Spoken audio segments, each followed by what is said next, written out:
Kami percaya Tuhan, firman-Mu lah yang meneguhkan kami, yang menegakkan kami, yang membawa kami dekat-dekat dengan Tuhan. Oleh sebab itu hari ini kami ingin duduk diam untuk mendengarkan suara Tuhan. Jauhkan daripada yang jahat. Biar kami seperti Maria yang duduk diam menikmati kebenaran-Mu, yang mengerti maksud hati Allah. Berkati hamba-Mu, berkati kami semua, berkati waktu ini. Kami serahkan semuanya di dalam nama Tuhan Yesus Kristus. Amin. Silakan duduk.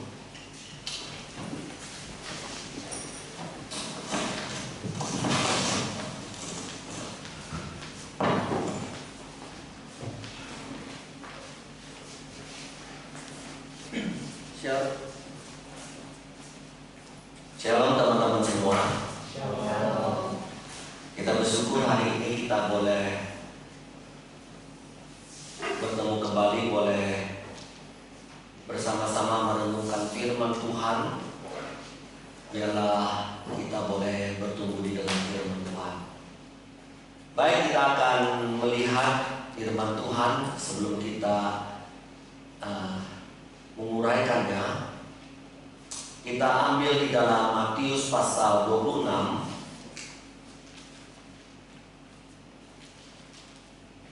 Matius 26 ayat 36 sampai 46. Matius 26 ayat 36 sampai 46.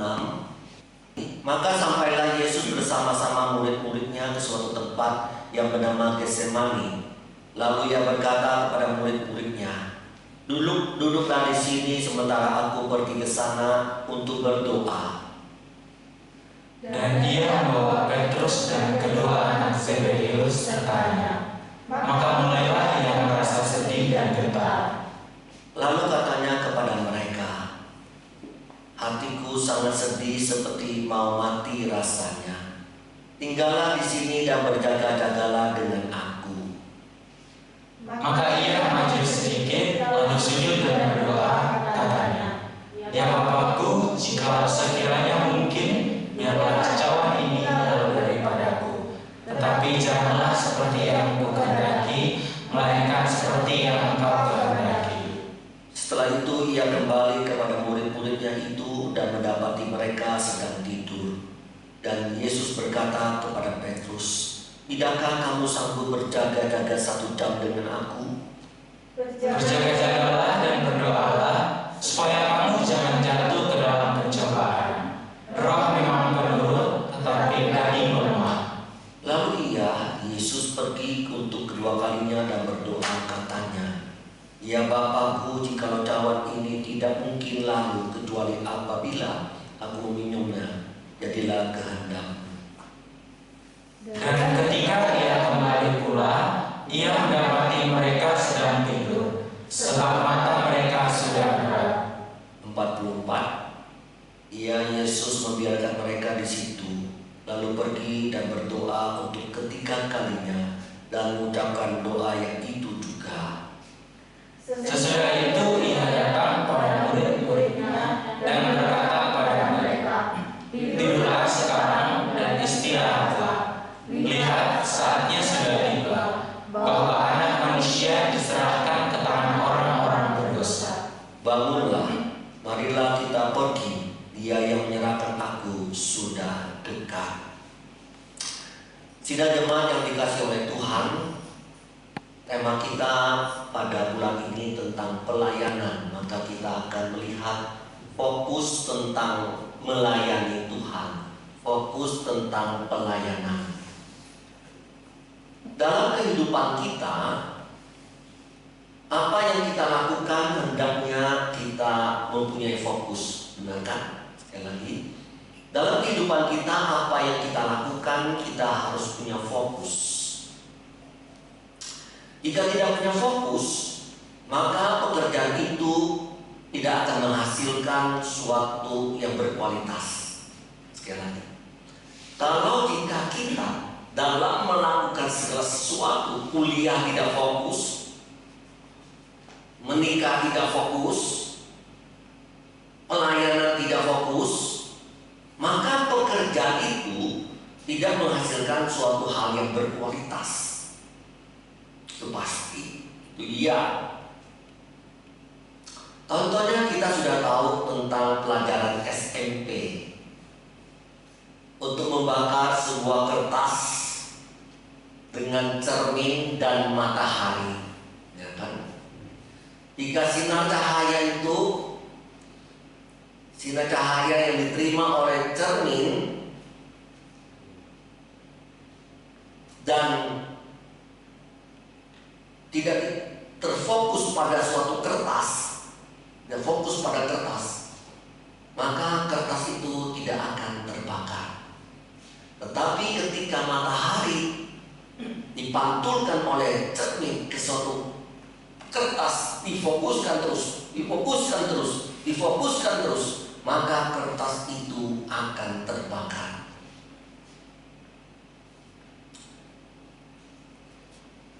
Saudara yang dikasih oleh Tuhan, inilah fungsi sebuah fokus. Fokus itu important, sangat penting. Setuju, Mary? Setuju? Fokus dalam mengerjakan sesuatu itu sangatlah penting. Amin. Baik. Demikian juga dalam pelayanan. Pelayanan kita harus fokus, tidak boleh tidak.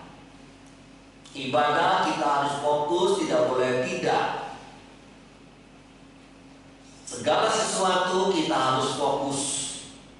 Sekarang kita lihat pelayanan Tuhan Yesus. Apakah dia itu sangat fokus atau tidak? Kita belajar di dalam bagian ini. Di dalam bagian yang kita baca, kita melihat fokus Tuhan Yesus dalam beberapa hal. Ada dua hal. Yang pertama dalam hal berdoa. Mungkin saudara bertanya, fokus berdoa untuk apa?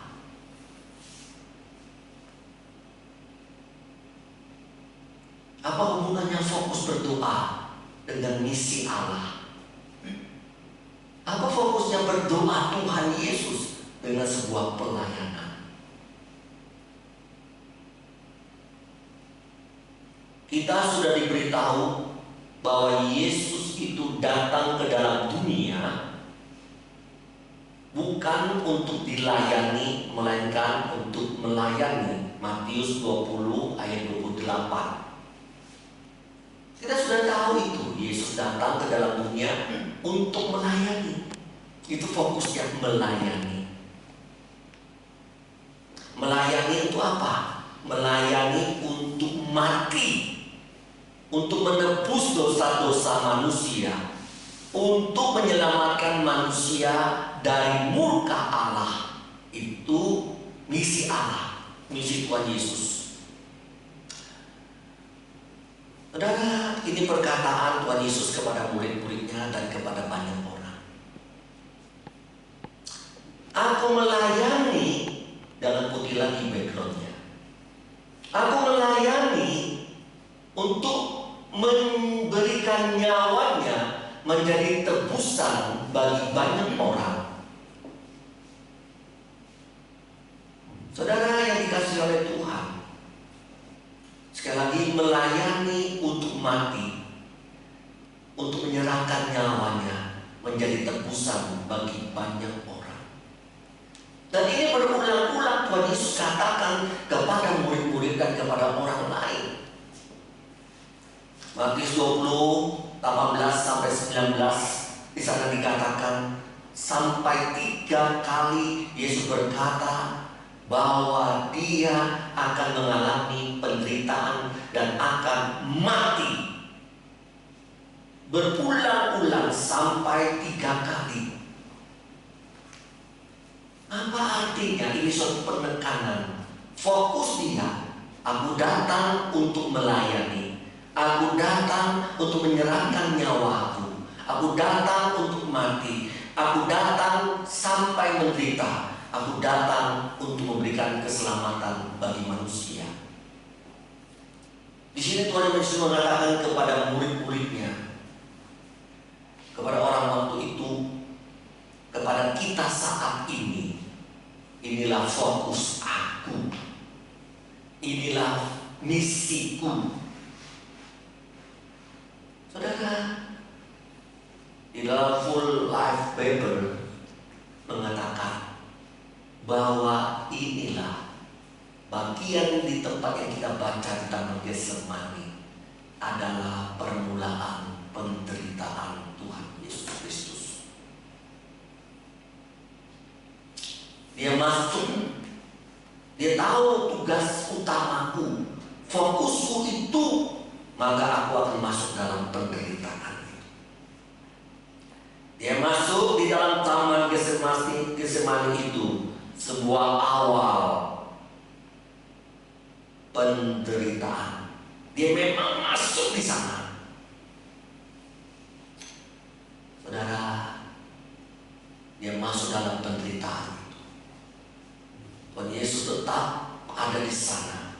Oleh sebab itu, dia fokus dalam hal berdoa. Saudara, dia tahu itu permulaan penderitaannya. Dia akan mengerjakan itu yang begitu berat. Akhirnya dia masuk fokusnya di dalam hal berdoa.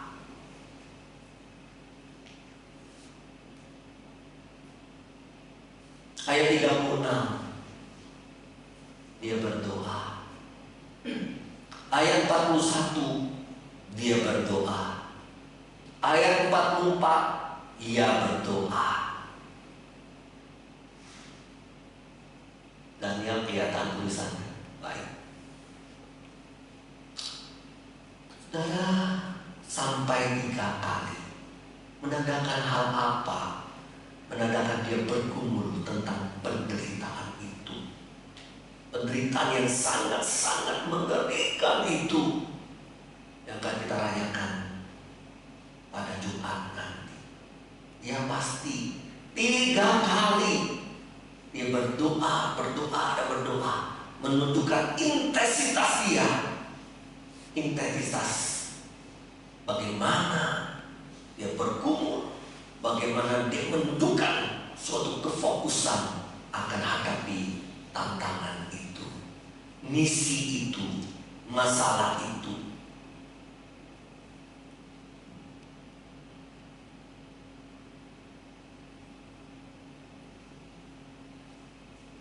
Tahun 2013 sampai 2019, kita semua berdoa tiap hari, tiap minggu, di hari ibadah, di hari saat-saat persekutuan doa. Untuk apa? Beli tanah, bangun gedung gereja. Kita serius untuk mengerjakan akan hal ini. Kita fokus dalam hal ini. Kita kerjakan ini, sebuah proyek Tuhan untuk membangunnya.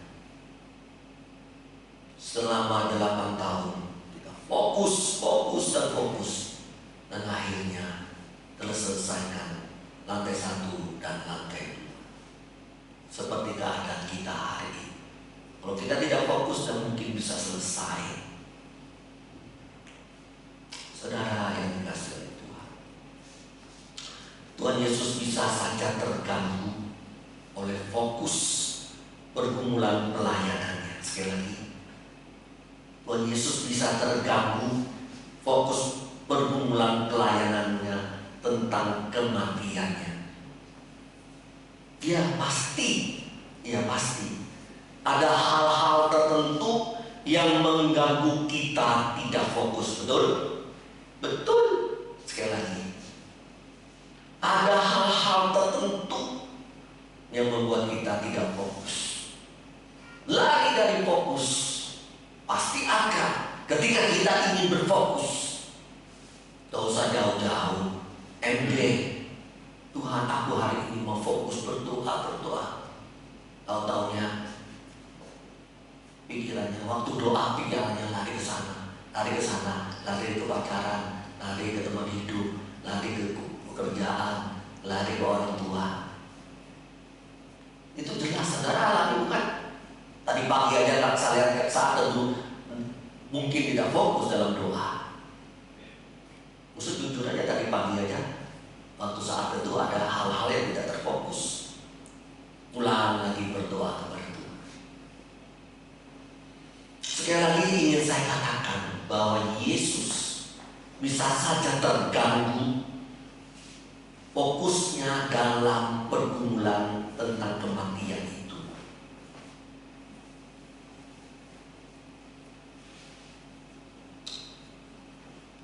Mari kita lihat apa yang dapat mengganggu Tuhan Yesus tidak bisa fokus. Kira-kira apa? Menurut kalian itu kira-kira apa? Saudara, kita lihat Tuhan Yesus mengajak murid-muridnya untuk berjaga-jaga. Betul tidak? Ya. Ayat 38, berjaga-jaga dengan aku ya. Kamu ya hai murid-muridku, berjaga-jagalah dengan aku, bukan only one tafsu dispelnya, bukan hanya kepada muridnya satu kali, tetapi 3 kali. Berjaga-jagalah dengan aku, hai berjaga-jagalah, jangan tidur ya, hai muridku. Waspadalah, itu artinya berjaga-jaga, waspadalah. Atau marilah kita saling memperhatikan. Kita jangan tidur, kita saling memperhatikan. Itu artinya berjaga-jaga. 3 kali lagi itu penting. Jadi berjaga-jaga. Saudara yang dikasih oleh Tuhan, ya, kalau tidak penting, nggak mungkin disampaikan seperti itu ya. Dan papa mama bilang berkali-kali, mungkin puluhan kali, hai saudaraku kenapa tidak ibadah, hai jemaatku kenapa tidak ibadah. Kalau berkali-kali itu berarti itu penting. Ya memang penting lah. Siapa bilang ibadah itu tidak penting? Betul ya? Kita. Ya saudara, Tuhan Yesus mengajak untuk berdoa bersama-sama. Berdoa yang pertama berjaga-jaga.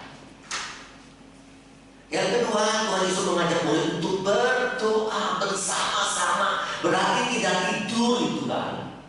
Berarti ada sesuatu hal yang serius dari Tuhan.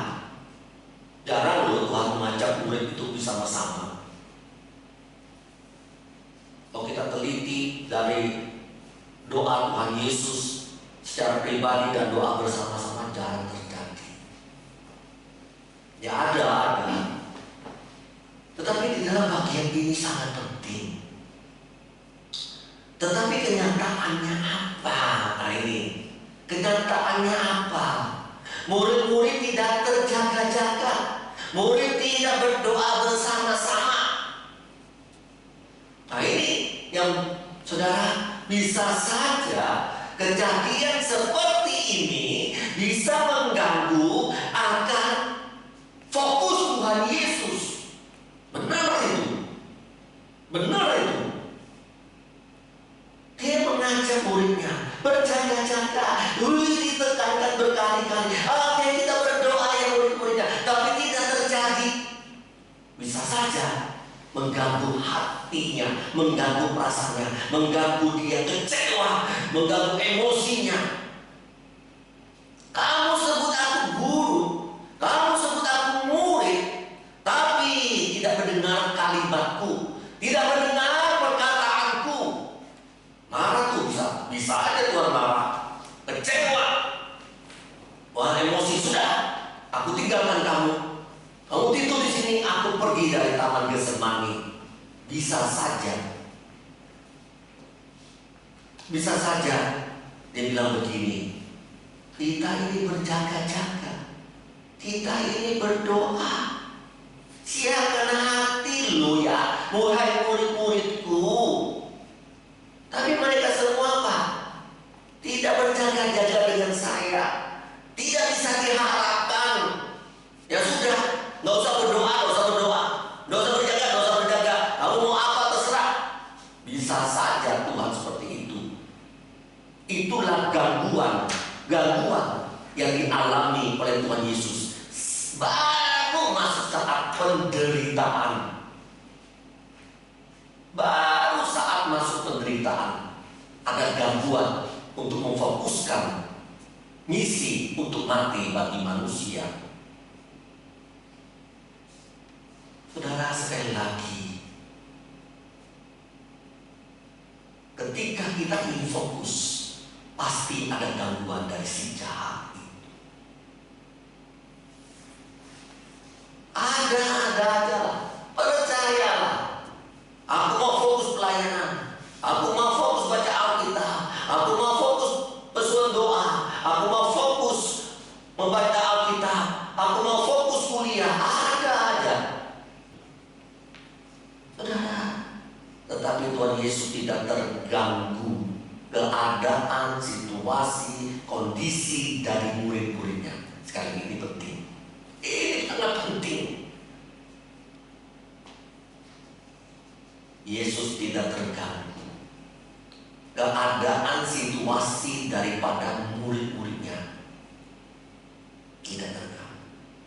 Yang tertidur, yang tidak berjaga, sudahlah, tenang aja. Yesus juga pun tenang. Yesus tetap fokus pada doa. Tuhan Yesus tetap fokus pada pemulaan penderitaannya untuk menyelamatkan manusia. Tetap fokus menjalankan misi daripada Allah Bapa. Saudara, ini yang menjadi kekuatan bagi diri saya. Sekali lagi, ini yang menjadi kekuatan. Firman yang meneguhkan saya secara pribadi. Hal inilah perlu yang kita pelajari. Fokus pada misi Allah, fokus pada pelayanan, tidak tergantung daripada orang-orang. Dia mendukung atau tidak, dia tertarik atau tidak, dia mau kerjakan atau tidak. Fokus pada apa yang sudah diberikan Tuhan. Amin. Manusia itu kadang-kadang tidak bisa diharapkan. Hari ini semangat, besok belum tentu semangat. Hari ini mau, besok belum tentu mau. Kamu sebut aku guru, tapi kamu seperti itu. Kamu sebut aku Tuhan, tapi kamu tidak seperti itu. Ngeri, saudara. Ya, Tuhan Yesus tahu capek, tahu lelah. Yesus juga lelah. Tapi mari kita berjaga-jaga, mari kita berdoa bersama-sama supaya tidak tidur, memperhatikan, mendukung satu dengan yang lain.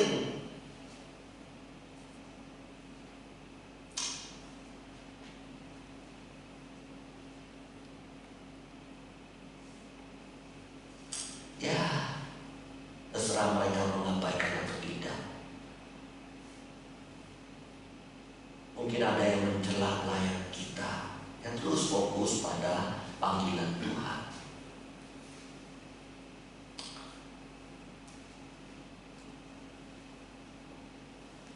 Saya kasih contoh ya, karena banyak anak muda. Saya pikir contohnya apa? Ada seorang cowok pacaran dengan seorang cewek. Siapa yang sudah pacaran? MD sudah pacaran belum? Oh, belum. Ada satu cowok pacaran dengan satu wanita. Cowok ini terus berdoa.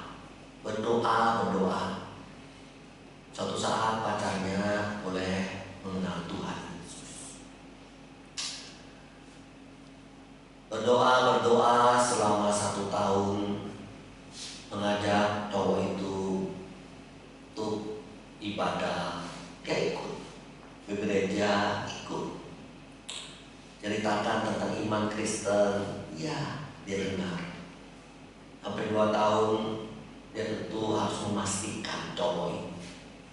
Kalau tidak ada komitmen, tidak ada kepastian, dia rugi. Dia pasti harus ada kepastian. Maka sudah 2 tahun pacaran. Oke, bagaimana? Apakah siap mengenal Tuhan Yesus? Beruntung berkata tidak. Akhirnya cowok ini memutuskan untuk tidak melanjutkan. Saudara yang dikasih oleh Tuhan, puji Tuhan, cowok ini fokus. Cowok ini fokus dalam hidupnya, panggilan hidupnya untuk mencari yang seiman.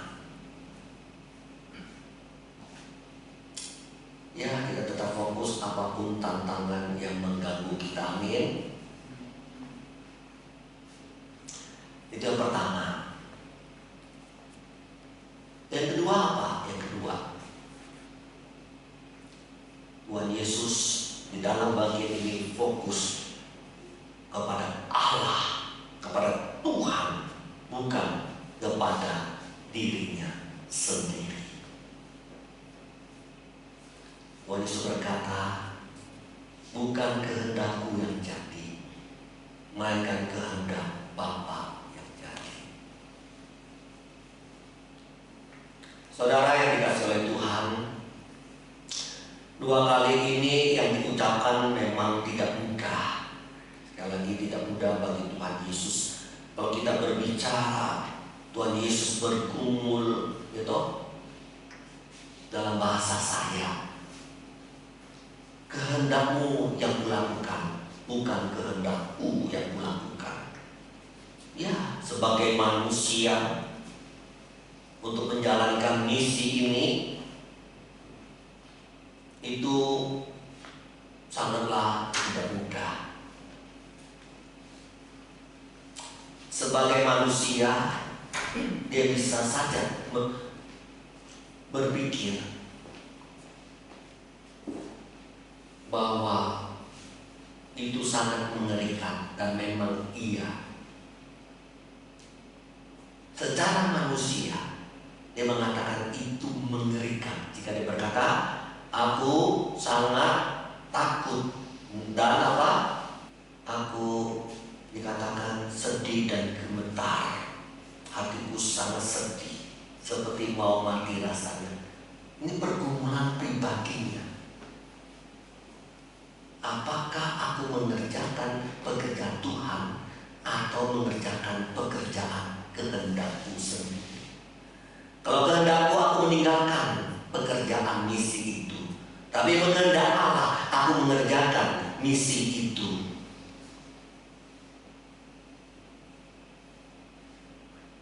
Fokus Tuhan Yesus apa?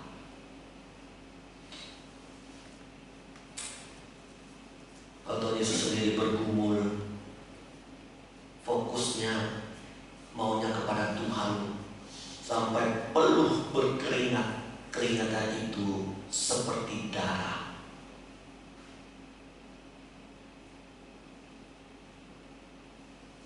Kemudian dia bergumul naik di atas kayu salib, menanggung murka Allah. Real. Menanggung murka Allah demi menyelamatkan manusia. Akhirnya dalam pergumulan itu, jelas kehendakku atau kehendak Bapa? Kehendakmu atau kehendakku? Misimu atau kehidupan duniaku? Mau taat atau tidak? Ini pergumulannya dia loh.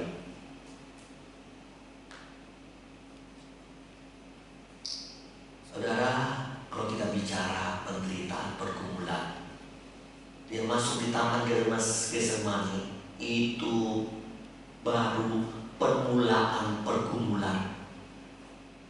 Sampai gemetar, keringatnya itu seperti darah merah, baru permulaan. Apalagi di atas kayu salib. sampai ditinggalkan oleh Allah Bapa.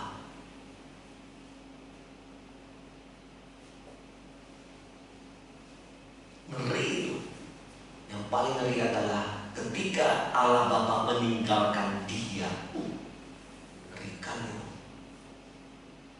Yang itu yang paling ditakuti. Tapi dia berkata, aku melaksanakan kehendak-Mu. Biarlah kehendak-Mu yang jadi, bukan kehendak. Itu kemenangan daripada pergumulan Tuhan Yesus. Dia tetap fokus pada panggilan Tuhan. Saudara, kadang-kadang kita dalam pelayanan melayani panggilan Tuhan, kita bisa lari pada fokus diri kita lagi, bukan kepada Tuhan. Tuhan panggil kita, yes. Semangat, yes. Di tengah-tengah. Dan nyaman Tuhan seperti ini. Dan bebas seperti ini.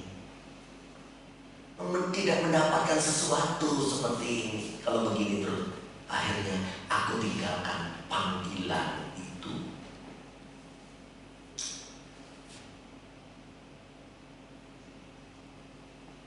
Berapa banyak orang seperti ini? Saya harapkan jemaat GPM Denpasar saat ini tidak seperti itu. Sekali lagi ini penting. Panggil Tuhan, diberikan misi Tuhan, yes, semangat, yes, kerjakan. Untuk Tuhan, yes. Untuk Tuhan, yes. Di tengah-tengah, tidak nyaman sudah Tuhan, tidak bebas. Aku mau pacaran, tidak bisa. Hari Sabtu, malam Minggu, masa pemuda. Padahal aku pengurus. Aku ini pacaran, masa aku Senin sampai Sabtu tidak bisa pacaran karena kerja atau kuliah, hanya bisa hari Sabtu. Gimana? Demi pacaran, maka aku tidak ke pemuda lagi. Aku tinggalkan kepengurusan itu. Ada seperti itu? Saudara yang dikasihi oleh Tuhan, dulu SMA, kuliah, SMA sampai kuliah fokus teman hidupku seorang Kristen. Tapi sudah usia 25, 26, 27, teman hidupku bebas, siapa saja boleh. Ada. Saudara, kadang-kadang fokus kita bisa berubah. Betul tidak? Betul tidak? Betul? Iya, musuh juga mengaku. Ya, tapi memang kalau fokusnya dari Tuhan, suruh ubah. Kayak dulu Musa bilang, Musa harus mendirikan service center Samsung Kalimantan Timur, sudah pegang lisensi dari kepala servis dari Samsung. Tuhan bilang, ubah fokusmu dari SD itu elektro, SMP elektro, STM elektro, kuliah elektro, fokus. Tapi Tuhan bilang, tidak, kamu tidak ke sana fokusmu. Semester 6 Tuhan alihkan fokus itu menjadi hamba Tuhan. Ya sudah, terima fokus itu. Tapi hati-hati, kalau Tuhan sudah fokuskan itu ke panggilan Tuhan, misi Allah, kadang-kadang kita bisa alih fokus itu demi kenyamanan kita. Saudara yang dikasihi Tuhan, hati-hati. Tuhan Yesus tetap masuk dalam penderitaan. Bergumul tentang itu, Dia menyerahkan tetap pada panggilan Tuhan. Kehendakmu yang jadi, bukan kehendakku yang jadi. Saudara yang dikasihi oleh Tuhan, biarlah firman Tuhan hari ini mengajarkan kita hidup fokus. bisa orang lain mempengaruhi diri kita supaya lari daripada fokus itu. Bisa dari diri kita lari daripada fokus itu. Jadi penyebab kita bisa lari dari fokus, penyebabnya dari siapa? Coba sebutkan. Atau nah, berarti kamu fokus mendengarkan firman. Baik, kita berdoa. Tuhan, arahkan kami selalu dalam fokus kepada Tuhan, dalam panggilan misi Tuhan dalam hidup di dalam dunia ini. Bapa, banyak hal yang mengganggu kami tidak fokus, baik orang lain atau diri kami sendiri. Jangan kami seperti itu, Tuhan. Ya Bapa, tolong kami supaya kami terus fokus kepada Engkau. Karena Engkau Tuhan kami, karena Engkau Guru kami. Terima kasih Tuhan, terima kasih. Engkau sangat baik mengajarkan hari ini kepada kami. Berkati kami ya Tuhan, jemaat-Mu semua, hidupnya berhasil, hidupnya berkualitas, pelayanannya berkualitas Tuhan. Ini doa hamba-Mu dalam nama Tuhan Yesus Kristus. Amin. Semua diberkati Tuhan. Amin.